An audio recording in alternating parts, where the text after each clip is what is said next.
నిన్న నైట్ దౌలతాబాద్లో అక్కడ రామ భక్తులు ఒక శోభయాత్ర తీసినారు, ఒక రైలు తీసినారు. ఆ రైలు పైన ఒక విధవ షూ పాడేసిండు.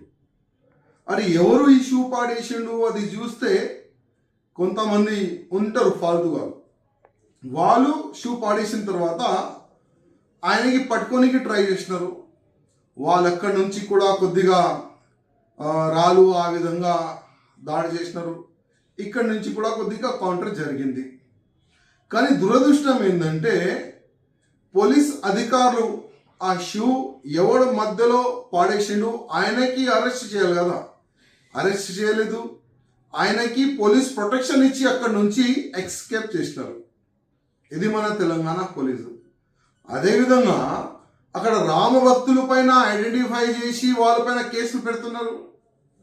ఆ old city MP Asaduddin Owaisi police వాళ్ళకి ఫోన్ చేసి బెదిరించిందంట, వాళ్ళకి అరెస్ట్ చేస్తారా లేదా, లేకపోతే అక్కడ వాతావరణం ఖరాబ్ అవుతుంది, సిచ్యువేషన్ కొద్దిగా చేంజ్ అయిపోతుందని పోలీసు వాళ్ళకి వార్నింగ్ ఇస్తే పోలీసు వాళ్ళు రామ భక్తుల పైన ఎఫ్ఐఆర్లు చేస్తున్న కేసు పెడుతున్నారు.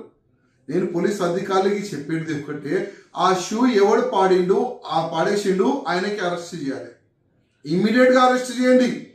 అక్కడ ఫస్ట్ ఈ స్టార్ట్ ఎవరు చేసిండు, మా రాముడు పైన మా రామ భక్తుల పైన ఆయన షూ పాడేస్తారా?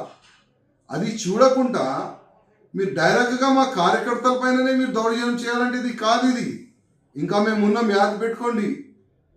గవర్నమెంట్ మారింది కానీ బుద్ధి మారలేదనుకుంటున్నా. ఒక హిందువులకి వ్యతిరేకంగా ఉన్న ముఖ్యమంత్రి పోయిందంటే ఇంకోటి వచ్చేసిండు, అదే పాలన అయినా కూడా ఫాలో చేస్తుండు. నేను ముఖ్యమంత్రి రేవంత్ రెడ్డి గారికి రిక్వెస్ట్ చేస్తున్నా, దానిపైన ఒక ఎంక్వైరీ చేయండి. అసలు ఈ షూ ఎందుకు పాడేసిండు, ఆయన ఉద్దేశం ఏముండే, దాని తర్వాత మీరు ఏం చేయాలో చేయండి. కానీ అనవసరం మా రామ భక్తులకి మీరు ఇబ్బందులు పెడతారంటే మేము అసలు ఊరుకోం.